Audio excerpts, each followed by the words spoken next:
Buli sa damuhan ng palengke, ikinulong ang bata sa freezer, sanay sa lamig ng bundok, hindi man lamig. Si Lito Di Magiba ay naglalakad sa pasilyo ng mataas na paaralan ng sampalok na parang multo. Ang kanyang maliit na pangangatawan ay halos hindi nagbibigay ng anino habang ang mga estudyante ay dumadaan sa kanya nang hindi man lang siya tinitingnan. Sa edad na 17, siya ay halos 5 talampakan at 6 na pulgada lamang ang taas na may maputlang balat na halos translucent sa ilalim ng malupit na fluorescent na ilaw at maitim na bilog sa ilalim ng kanyang mga mata na nagpapakita na siya ay palaging pagod. Ang kanyang makapal na Tagalog na accent ay nagpapadama sa bawat salita na banyaga at kakaiba sa kanyang mga kaklase at ang kanyang mga segunda manong damit ay maluwag sa kanyang payat na katawan na nagtatakda sa kanya bilang iba mula sa sandaling dumating siya. 3 linggo na ang nakalipas mula nang lumipat si Lito at ang kanyang lola Ising sa maliit na bayan na ito sa Quezon, tumatakas sa isang nakaraan na hindi kayang unawain ng sinuman sa mataas na paaralan ng sampalok. Ang kanyang lola ay nagtatrabaho ng dobleng shift sa lokal na karinderya, nag-iipon ng sapat na pera upang mapanatili silang nakalutang sa kanilang masikip na apartment sa itaas ng tindahan ng hardware.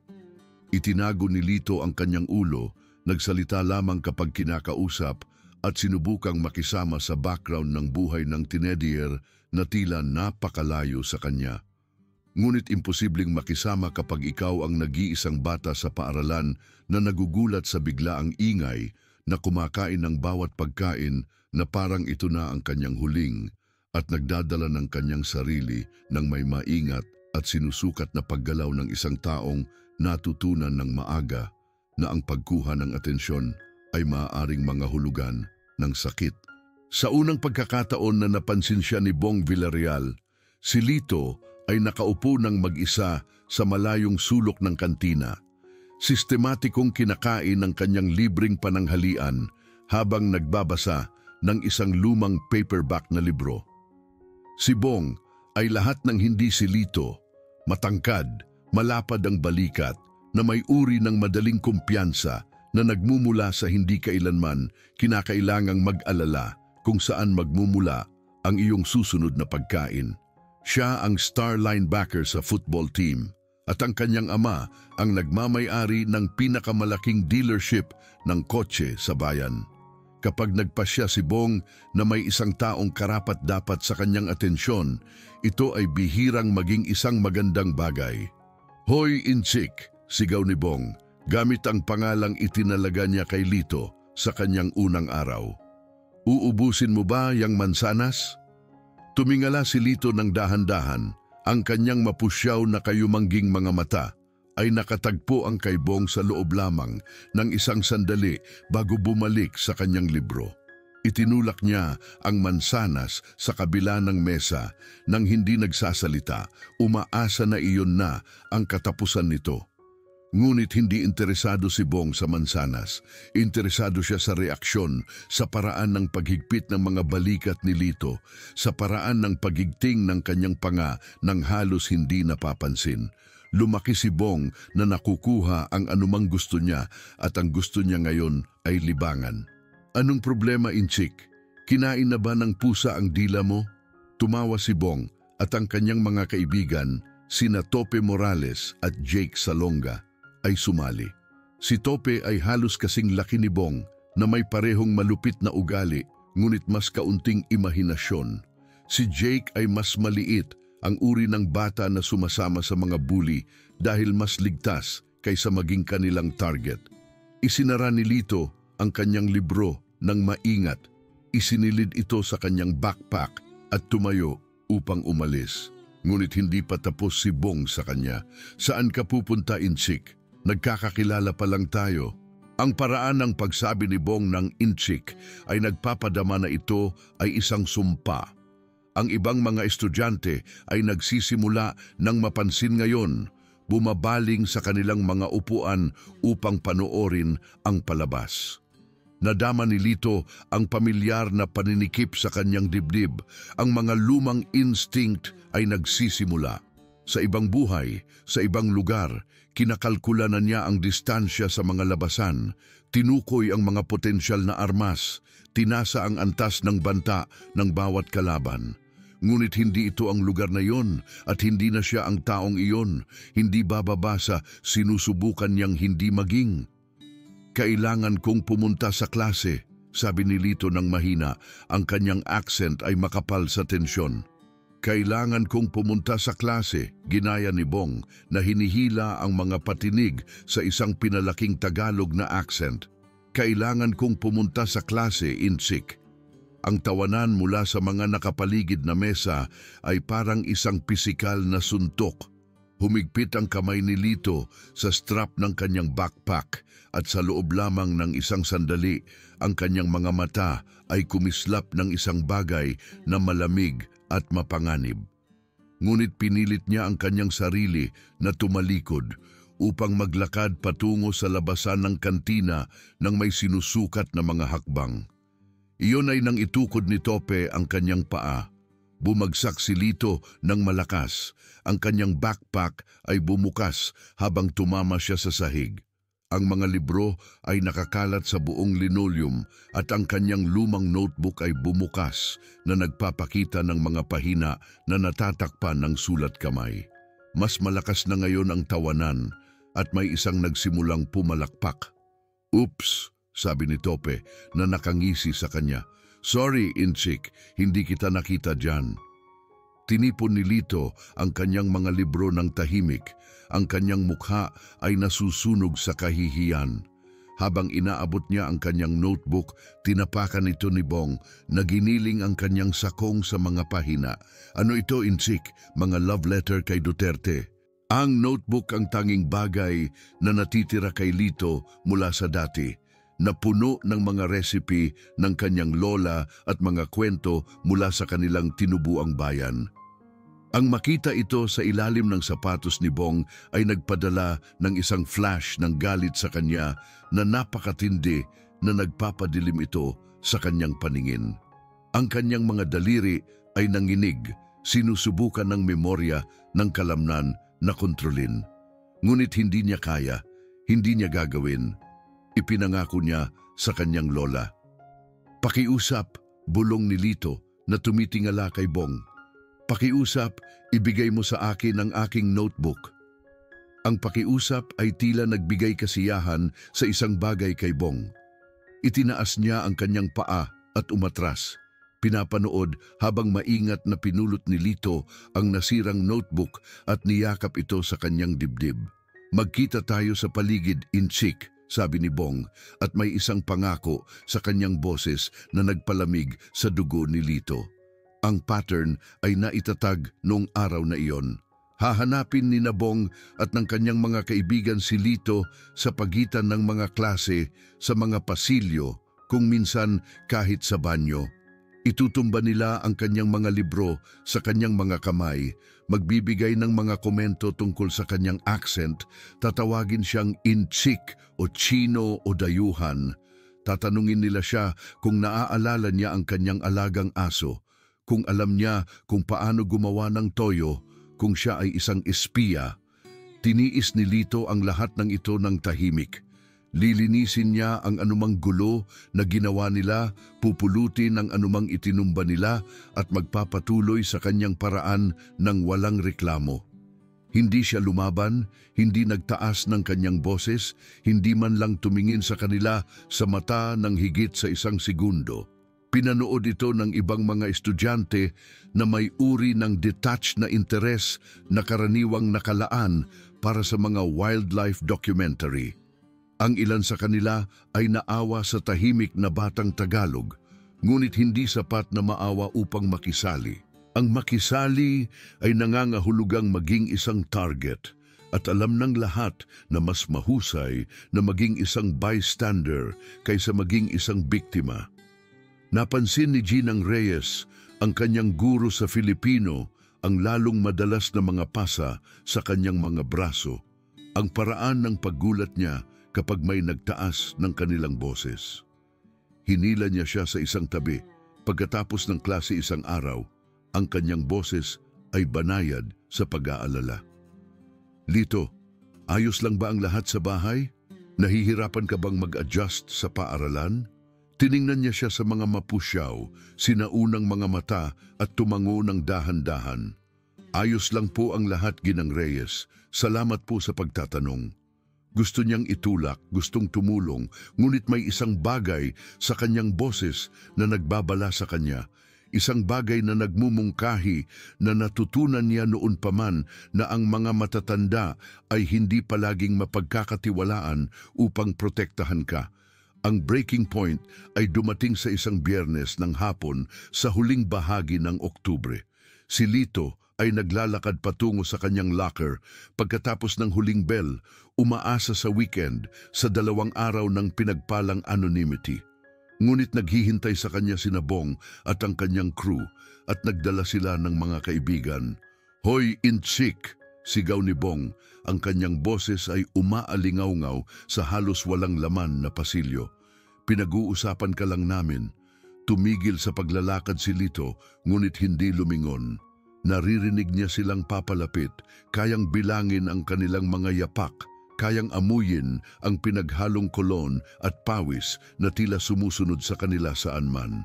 "Nag-iisip kami," sabi ni Tope, na gumagalaw upang harangan ang daan ni Lito patungo sa labasan, kung totoo ba ang sinasabi nila tungkol sa mga Pilipino at sa lamig. "Oo," sabat ni Jake na pinalakas ng presensya ng mga nakatatandang lalaki. "Narinig ko na kayong mga Pilipino ay parang immune sa lamig o ano. Totoo ba yon, Insik?" Humigpit ang panga ni Lito, ngunit wala siyang sinabi.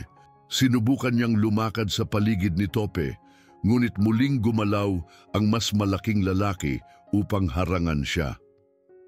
"Halika na, Insik," sabi ni Bong. Ang kanyang boses ay nagiging mapanganib. "Nag-uusisa lang kami. Hindi ka nakikipag-usap sa sino man, hindi mo sinasabi sa amin ang tungkol sa iyong sarili. Sinusubukan naming maging palakaibigan dito." "Gusto ko nang umuwi," sabi ni Lito ng mahina. "Umuwi?" Tumawa si Bong. "Ibig mong sabihin, bumalik sa Pilipinas?" "Oo, gusto rin namin iyon. Ngunit dahil nakatira ka dito sa amin, maaari mo ring sagutin ang aming mga tanong." Lumaki na ngayon ang grupo, ang ibang mga estudyante ay naaakit sa pangako ng libangan. May isang may hawak na telepono, nagre-record. Nakikita ni Lito ang kanyang sarili kung paano nila siya nakikita, maliit, dayuhan, walang magawa. Ang pamilyar na galit ay nabubuo sa kanyang dibdib, ngunit itinulak niya ito pababa sa paraan ng pagtuturo sa kanya ng kanyang lola. Ang karahasan ay hindi ang sagot, maliit na lobo, sasabihin niya gamit ang kanyang palayaw noong bata pa siya. Ang karahasan ang nagdala sa atin dito.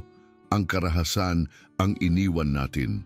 Ngunit habang nakatayo doon si Lito, na napapaligiran ng mga teenager na nakikita siya bilang isang mapagkukunan lamang ng libangan, nararamdaman niya ang maliit na lobo na gumagalaw sa loob niya. Ang bahagi niya na natutong mabuhay sa mga lugar kung saan ang awa ay isang luho at ang kahinaan ay nangangahulugang kamatayan. "Narinig ko," patuloy ni Bong, ang kanyang boses ay malinaw na naririnig sa pasilyo, "na ang iyong ama ay isang uri ng kriminal. Iyon ang dahilan kung bakit ka narito, tama ba? Pinalayas ang iyong pamilya sa Pilipinas." Ang mga salita ay tumama kay Lito na parang pisikal na suntok. Ang kanyang ama ay maraming bagay, ngunit ang isang kriminal ay hindi isa sa kanila. Siya ay isang mabuting tao na sinubukang tumayo laban sa mga maling tao, sinubukang ilantad ang katiwalian na umabot hanggang sa itaas. Iyon ang dahilan kung bakit siya napatay at kung ano ang nagpadala kay Lito at sa kanyang lola na tumakas sa buong karagatan patungo sa maliit na bayan na ito sa Quezon. "Ang aking ama ay isang mabuting tao," sabi ni Lito. Ang kanyang boses ay halos hindi naririnig. "Sigurado," Ngumisi si Bong. Iyon ang dahilan kung bakit ka narito sa halip na doon. Tama ba? Iyon ang dahilan kung bakit ka nagbibihis na parang isang taong walang tirahan at ang iyong lola ay nagtatrabaho sa madulas na karinderya na iyon. Lumalaki ang bilog ng mga estudyante at naririnig ni Lito ang kanilang mga bulungan, ang kanilang mga halakhak. Nakikita niya ang ilan sa kanila na nagre-record gamit ang kanilang mga telepono, kinukuha ang kanyang kahihiyan para sa posterity. Nanginginig na ngayon ang kanyang mga kamay at ikinuyom niya ang mga ito sa mga kamao upang itago ito. Alam mo ba, sabi ni Bong, ang kanyang mga mata ay nagliliwanag sa biglaang inspirasyon. Sa tingin ko, oras na para subukan natin ang teoryang iyon tungkol sa mga Pilipino at sa lamig. Ano sa tingin ninyo? Ang kasunduan ay agarang at masigasig. Bago pa makapag-react si Lito, hinawakan ng malalakas na kamay ang kanyang mga braso at natagpuan niya ang kanyang sarili na hinihila patungo sa likod ng paaralan. Hindi siya nagpumiglas, hindi pa. Alam niya na ang pagpupumiglas ay magpapasaya lamang sa kanila, mas marahas. Kinaladkad nila siya sa service area sa likod ng kantina kung saan nakatayo ang malaking industrial freezer na parang isang metal monolith.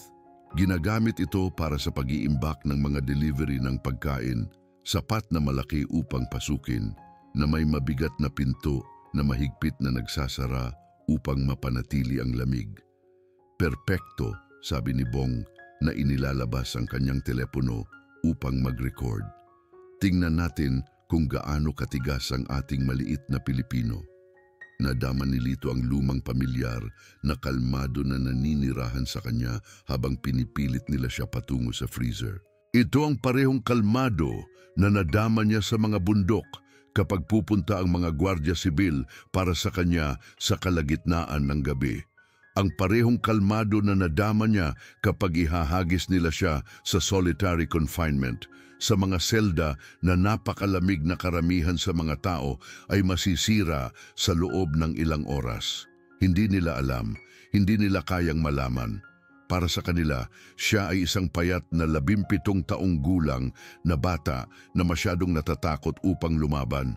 Wala silang ideya na gumugol siya ng 3 taon sa mga lugar na nagpapadama sa kanilang pinakamasamang bangungot na parang mga kwento ng mga bata. Pakiusap, sabi niya, at ang kanyang boses ay nagdadala ng tamang tono ng takot. Pakiusap, huwag ninyo itong gawin. Iyon ang gusto nilang marinig. Lumawak ang ngisi ni Bong at suminyas siya kina Tope at Jake na buksan ang pinto ng freezer. Ang malamig na hangin ay lumabas sa isang nakikitang ulap at nakita ni Lito ang frost na tumatakip sa mga metal na istante sa loob. Huwag kang mag-alala, Inchik, sabi ni Bong na ipinoposisyon ang kanyang telepono upang makuha ang pinakamahusay na anggulo. Palalabasin ka namin sa loob ng ilang minuto. Sapat na lang para makita kung gaano ka katigas. Itinulak nila siya sa loob at ang mabigat na pinto ay sumara na may tunog na parang putok ng baril. Narinig ni Lito ang pag-click ng panlabas na lock, narinig ang kanilang tawanan na umaalingaw-ngaw sa mga metal na dingding. Narinig si Bong na nagsasabi sa lahat na tumahimik upang marinig nila siyang nagmamakaawa na palayain. Pagkatapos ay nagkaroon ng katahimikan. Nakatayo si Lito sa kadiliman, humihinga ng dahan-dahan at tuloy-tuloy. Ang temperatura sa freezer ay marahil 10 degree sa ibaba ng 0. Sapat na lamig upang pumatay ng isang tao kung sila ay nakulong ng sapat na katagalan, sapat na lamig upang magdulot ng frostbite at hypothermia sa loob ng ilang minuto.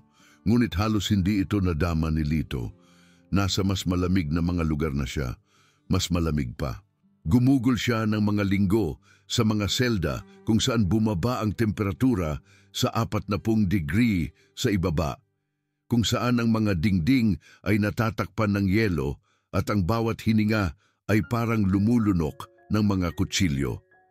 Natutunan niyang pabagalin ang kanyang tibok ng puso upang kontrolin ang kanyang paghinga upang makabuo ng init sa pamamagitan ng mga diskarte sa pagmumuni-muni na hindi pa naririnig ng karamihan sa mga tao. Sa labas, naririnig niya si Bong at ang kanyang mga kaibigan na naghihintay. Marahil ay inaasahan siyang magsimulang kumalabog sa pinto sa loob ng ilang minuto, nagmamakaawa at nagmamakaawa na palayain. Naririnig niya ang ibang mga estudyante na nagtitipon na naaakit sa pananabik na makita ang kakaibang batang Tagalog na sa wakas ay nakukuha ang nararapat sa kanya. Ngunit hindi kumalabog si Lito sa pinto. Hindi siya nagmamakaawa o nagmamakaawa. Sa halip, nakahanap siya ng isang komportabling posisyon laban sa likod na dingding at nanirahan upang maghintay. Lumipas ang 10 minuto. Pagkatapos ay 20. Naririnig ni Lito ang mga naguguluhang boses sa labas ngayon. Ang mga tao ay nagtataka kung bakit hindi siya gumagawa ng anumang ingay. Naiinip na si Bong, ang kanyang boses ay malinaw na naririnig sa mga metal na dingding. Bakit wala siyang sinasabi? Tanong ni Tope at may kawalan ng katiyakan sa kanyang boses ngayon. Baka nahimatay siya, iminungkahi ni Jake, ngunit hindi siya nagmukhang kumbinsido. Walang nahimatay ng ganon kabilis, sabi ni Bong, ngunit naririnig ni Lito ang pag-aalinlangan na gumagapang sa kanyang boses. 30 minuto, 40. Ang karamihan ng tao sa labas ay nagiging hindi mapakali at naririnig ni Lito ang mga boses ng mga guro ngayon, ang mga matatanda na napansin ang pagtitipon at nagtatanong. May isang nagtatalo tungkol sa kung dapat nilang buksan ang pinto, ngunit iginigiit ni Bong na maghintay sila ng kaunti pa. Sa 50 minutong marka, narinig ni Lito ang tunog na hinihintay niya, ang panlabas na lock na nag-click na bukas. Binaha ng liwanag ang freezer habang bumukas ang pinto at 100 mukha ang sumilip na inaasahang makakita ng isang nanginginig, hypothermic na tinedyer na nagmamakaawa para sa awa. Sa halip, natagpuan nila si Lito na nakaupo ng kalmado laban sa likod na dingding. Ang kanyang paghinga ay tuloy-tuloy. Ang kanyang kulay ay normal. Walang frost sa kanyang mga damit, walang nagngangalit na mga ngipin, walang mga palatandaan ng pagkabalisa. Tumingala siya sa kanila sa mga mapusyaw na kayumangging mata at ngumiti. Hindi ito isang magandang ngiti. Iyon lang ba? Tanong niya. Ang kanyang boses ay malinaw na naririnig sa biglaang katahimikan. Sa bundok, tinatawag namin itong panahon ng tag-init. Ang epekto ay agarang at dramatiko. Paatras na natisod si Bong, ang kanyang mukha ay namumutla. Nagsimulang magbulungan ang ibang mga estudyante sa kanilang sarili, ang mga telepono ay lumilitaw upang makuha ang imposibleng sandaling ito. Sina Tope at Jake ay nagmukhang nakakita ng multo. Tumayo si Lito ng dahan-dahan na nagtatanggal ng haka-haka na alikabok sa kanyang mga damit. Habang naglalakad siya patungo sa pinto, humiwalay ang karamihan ng tao sa harap niya na parang nagdadala siya ng isang uri ng sakit. Ngunit hindi pa siya tapos, hindi pa malayo. "Bong!" sabi niya, ang kanyang boses ay mahina ngunit nagdadala ng isang autoridad na nagpapatigil sa lahat. "Gusto mong malaman ang tungkol sa aking ama? Tungkol sa kung bakit kami pumunta sa Amerika?" Tila hindi mahanap ni Bong ang kanyang boses.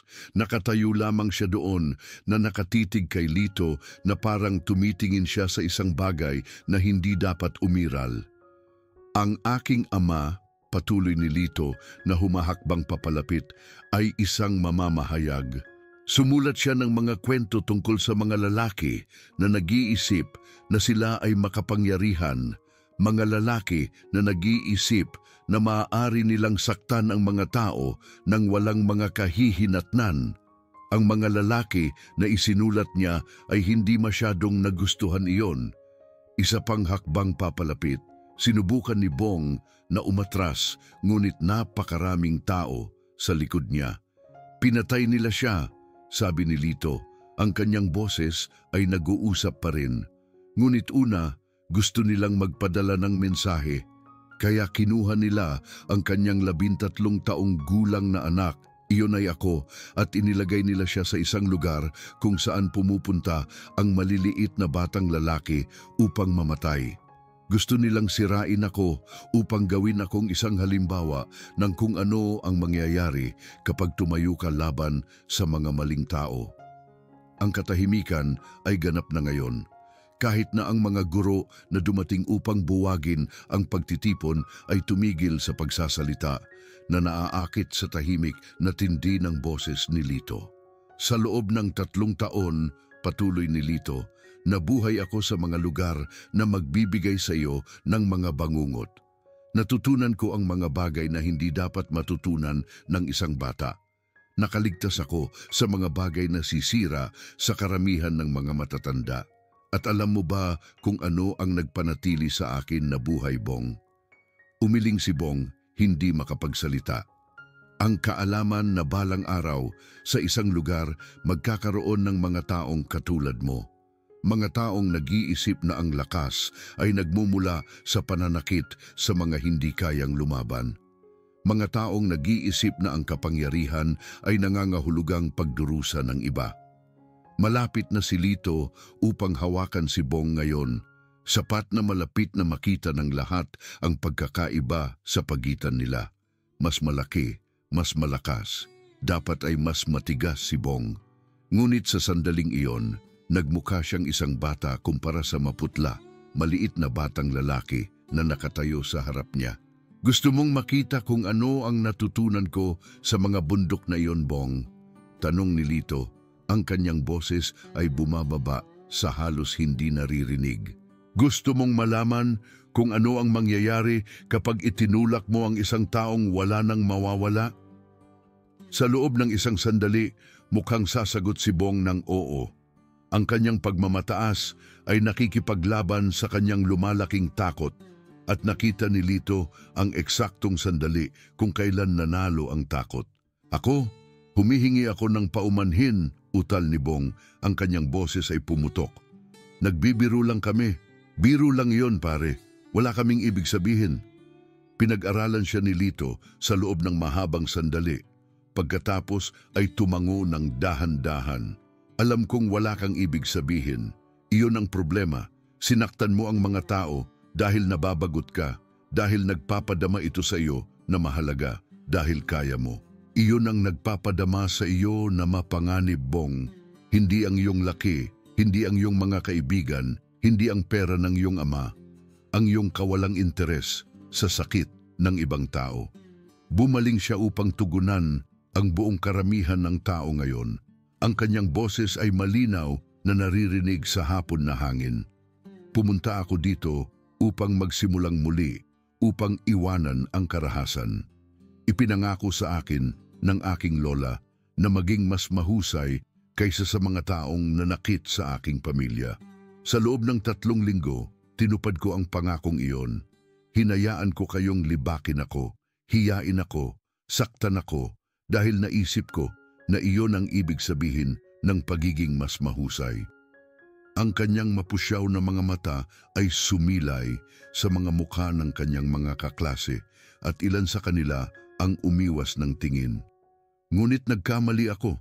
Ang pagiging mas mahusay ay hindi nangangahulugang pagiging mahina. Hindi ito nangangahulugang pagpapaubaya sa mga bully na gawin ang anumang gusto nila dahil ang paglaban ay maaaring magpapadama sa iyo na katulad nila. Minsan, ang pagiging mas mahusay ay nangangahulugang pagtayo kahit na mahirap, lalo na kapag mahirap. Umatras si Lito na nagbibigay kay Bong ng ilang espasyo sa paghinga, ngunit hindi kailanman iniwan ng kanyang mga mata ang mukha ng mas malaking lalaki.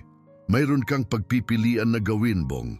Lahat kayo, maaari kang magpatuloy na maging uri ng mga tao na nananakit sa iba para sa libangan, o maaari kang pumili na maging mas mahusay. Ngunit unawain ito, tapos na akong maging iyong biktima, tapos na akong maging biktima ng sinuman. Nagsisimula ng maghiwa-hiwalay ang karamihan ng tao ngayon. Ang mga guro ay gumagalaw upang ibalik ang kaayusan. Ang mga estudyante ay naglalayo sa maliliit na grupo na nagbubulungan sa kanilang sarili. Ngunit nanatiling nakatayo si Bong na nakatitig kay Lito na parang nakikita niya siya sa unang pagkakataon. "Ano ka?" bulong ni Bong. Pinag-isipan ni Lito ang tanong ng seryoso. "Ako ay isang taong nakaligtas sa impyerno upang magkaroon ng pagkakataon sa isang normal na buhay. Ako ay isang taong nawala ng lahat at pumunta dito na umaasang makahanap ng isang bagay na mas mahusay. Ako ay isang taong itinulak hanggang sa kaya niyang itulak." Tumigil siya pagkatapos ay idinagdag, "Ngunit karamihan, ako ay isang 17 taong gulang na bata na gustong mapag-isa."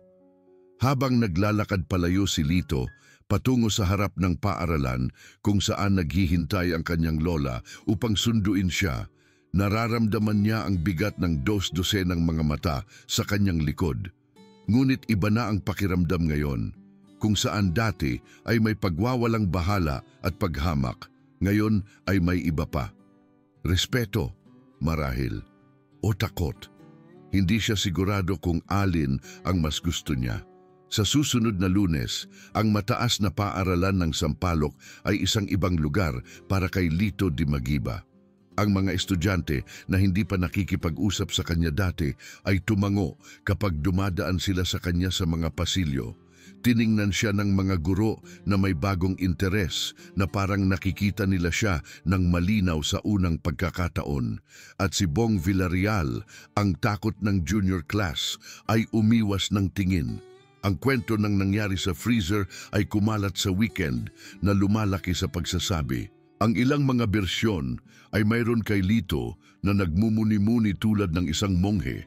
Ang iba ay mayroon siyang nag-push-up sa mga temperatura sa ibaba ng 0. Ang ilan ay nag-claim na siya ay umaawit ng mga katutubong awit sa buong panahon. Hindi nag-abala si Lito na itama ang alinman sa mga kwento.